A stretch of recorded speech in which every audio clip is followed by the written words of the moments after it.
Hey guys, thank you so much for clicking on this video. My name is Chris, and today I want to talk about why Michael Myers kills. While 2018's Halloween has now been released, it's getting mostly positive reviews. There are still a handful of die-hard fans who are actually disappointed with the movie. I came out loving it and really enjoying and seeing what they can do next with it, but quality of the film aside, it's got the conversation speaking up again of why Michael Myers kills. There also will be spoilers for Halloween 2018 and basically every other Halloween movie that has been made, so if you don't want to know anything about those, please click away. If you want a spoiler for your review, I'll have it in the link in the description. Now this video is sort of in response to NowThis nerd. They sort of beat me to the punch on making this video. I almost didn't end up recording this just because I thought, well, they did it, there's no point in doing another video just like it. But then when I got around to watching what they said, they didn't really touch upon the real reason why I believe Michael Myers kills. And that's not a diss on them. They actually did a good job of exploring the past theories and the most popular ones of why Michael kills. So if you want to check out that video, I'll link it in the description so you guys can check that out. It's nicely done. But like I said, they didn't touch upon the real reason why I believe Michael Myers kills. To get you a better understanding of why Michael Myers goes around on a killing spree on Halloween, I want to go ahead and disprove all the previous theories. I'll be touching upon the main three and why I believe those really don't compare to the actual reason. Starting off with the least popular theory that was brought up in Halloween 4, 5, and 6 was the fact that Michael Myers goes around killing because he is being controlled by a cult. Now in this later half trilogy of the Halloween movies, they explain that Michael from a young kid was being groomed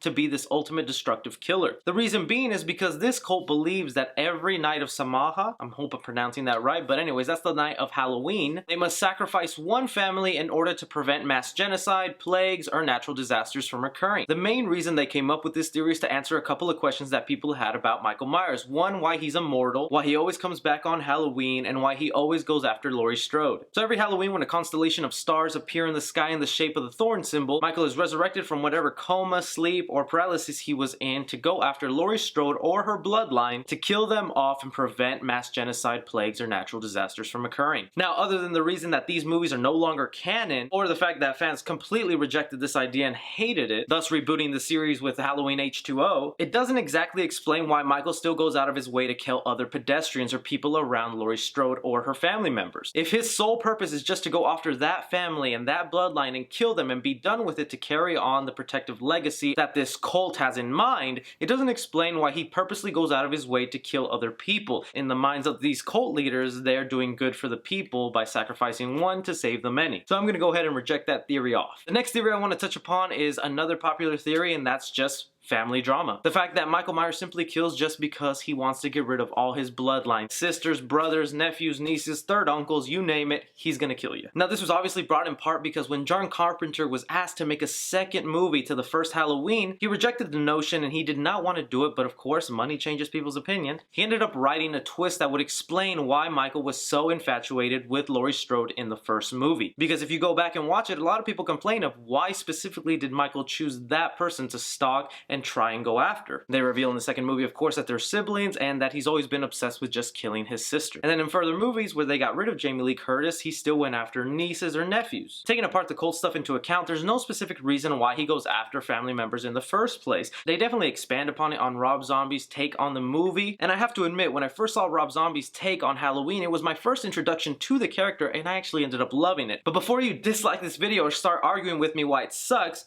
I get it. I later went and saw the original Halloween from 1978 and I realize now why people so desperately hate that movie. The idea of Michael Myers being an enigma and not having a specific purpose for what he does is what makes him a very interesting character. What Rob Zombie did is it further explored and gave every little detail for exactly why he does. He was bullied, he was mistreated, giving us the audience a layer of sympathy for this killer, but later supposed to be hating him because he ends up killing everyone that goes around him, good or bad. This is a big thing that goes around Hollywood that is a huge mistake and has happened in previous movies with the Star Wars prequels, The Amazing Spider-Man, X-Men Origins Wolverine. So disproving the theory that Michael is only after blood relatives and that's his only endgame in sight is sort of disproven in the later Halloween movies in Halloween Resurrection. When they rebooted the series and had H2O and Michael was after Laurie again, she's noted with having a son. Now this son survives by the end of the movie, but Laurie ends up going to prison or to an asylum because of her wrongfully killing an innocent pedestrian. So if Michael is completely obsessed with going after his bloodline after he takes care of Laurie in the beginning of Halloween Resurrection,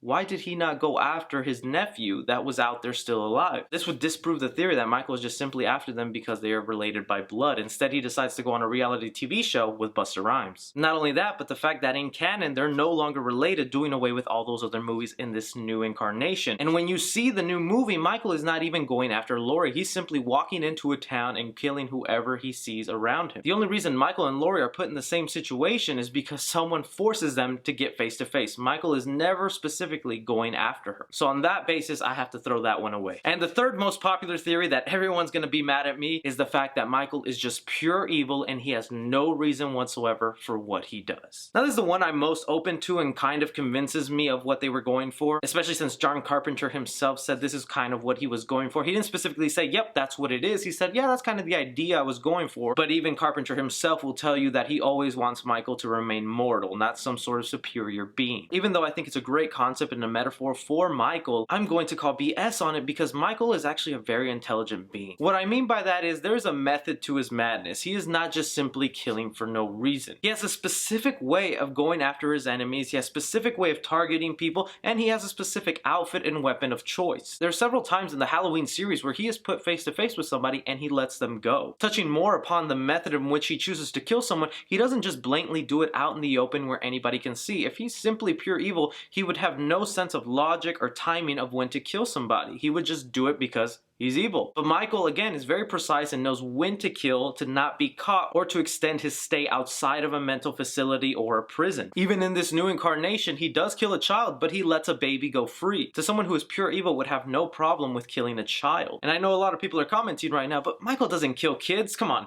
He's not a monster. Well, if he's pure evil, he's got to have a lot of monster in him. So as awesome as that theory is, I'm gonna call BS on that one. Michael Myers' actual reason for killing is a very simple one and might disappoint hardcore fans who are expecting a complicated or shocking reason for why he murders. The simple fact is, Michael Myers kills because he does it for the thrill of the hunt. Michael Myers is a hunter at heart and gets his thrills from stalking his prey and going after them. There's a lot of things that happen in every single one of the Halloween movies to back up this theory, especially in this new one. Our first clue that this is true happens in the first 10 seconds of Halloween in 1978. The movie opens up with someone lurking outside the Myers home. We later find out that 6-year-old Michael Myers stalking his sister and her boyfriend. One thing that some people catch off guard is the sister specifically says, Michael is upstairs, don't worry about it, we'll be fine. That specifically means Michael was upstairs, went downstairs, went outside his house, and specifically went to that window to create the illusion that he was stalking his prey and about to jump. This is also the reason why Myers is constantly going back to his sister's grave, because that is his first kill. It is his first achievement,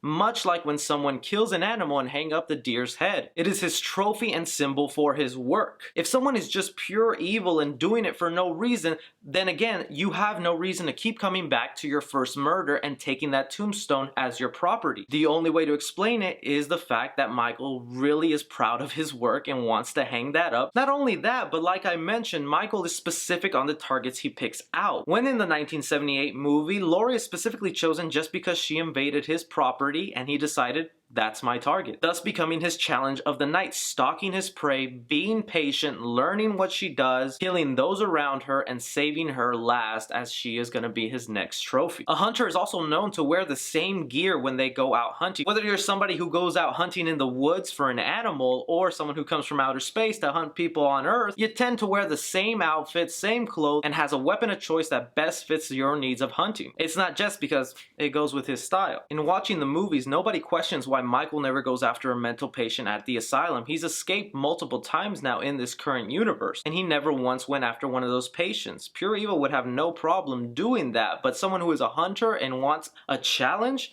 would not go after something as easy as a baby or someone unaware that they're in danger and should protect themselves. This is also why he sets up traps. There are multiple times in the movies where he purposely scares a child or frightens it only to get an adult, drag them into a dangerous situation, and pop out. Or when he brought the body of the dead husband up to a room only to pretend that maybe he's in there to pop up behind Laurie. He's intelligent, he's smart, he's patient, and he has a method for the way he kills. Michael Myers is simply a hunter. Why else would he grab the teeth of one of his victims and then purposely show it to his next one? If he has no emotion, then he gets no pleasure out of scaring the crap out of somebody, but doing that shows that he likes scaring scaring the F out of people. But that's just my opinion on why Michael Myers kills, guys. If you have a different opinion or disagree with my theory, please let me know down below. I'd be happy to discuss and talk with you guys. Be sure to like and subscribe. Follow me on Twitter at 3CFilmReview. But as always, I'm Chris. Take care.